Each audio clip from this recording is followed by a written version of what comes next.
আসসালামু আলাইকুম। জিক্সার লাভারদের জন্য আজকে একটি গুরুত্বপূর্ণ টিপস। সেটা হচ্ছে অনেক সময় দেখা যায় যে বাইকের ইঞ্জিনে যখন আমরা কাজ করি তখন আর কিন্তু আগের মতো সাউন্ডটা আমরা পাই না। অনেক সময় ড্যাপ ড্যাপ ঘ্যাট ঘ্যাট ঘ্যাট ঘ্যাট করে শব্দ করে। সেটা কেন করে, কিসের জন্য করে, সেটাই আজকে আমরা জানবো এবং বুঝবো। এটা হচ্ছে জিক্সার বাইক, দেখতে পাচ্ছেন আমাদের সামনে এই জিক্সার বাইকের পুরো ফুল ইঞ্জিনের আমরা কাজটি করে থাকি। তা এটার ক্লাস সাইডটা দেখতে পারতেছেন এখনও পর্যন্ত খোলা রাখছি আপনাদের জন্য, যে আপনাদের দেখাবো বিষয়টা কি, আসলে কেনই বা সে আওয়াজটা করে, কেন that that bat bat bat আওয়াজটা করে। এটা খুবই গুরুত্বপূর্ণ একটি টিপস। দেখতে পাচ্ছেন আমাদের ক্লাস বাটিটা আমরা যখন খুলি তখন এই যে প্রিমিয়াম যেটা আছে, এই যে দেখুন অর্ধেক প্রিমিয়াম ঢুকাইলাম কিন্তু আমরা পুরোটা কিন্তু ঢুকাইনি। এই প্রিমিয়ামটা নড়তেছে, এটা কিন্তু এটা স্প্রিং আছে। এই স্প্রিংটা হালকা একটু টাইট করে তারপর কিন্তু ক্লাস বাটিটা আমাদের ঢুকাইতে হবে।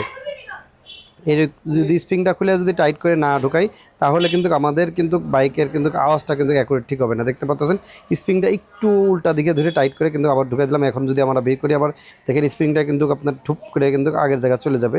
এই যে দেখতে পাচ্ছেন কিন্তু আগের জায়গায় চলে গেল। ঠিক এইভাবেই কিন্তু আমরা আমাদের এই ক্লাস বাড়িটা স্প্রিংটা টাইট করে তারপরে কিন্তু বসাবো আর কি। দেখতে পাচ্ছেন উল্টা দিকে ক্লাস বাড়িটা চাপ দিয়ে ধরে এইভাবে বসাবো।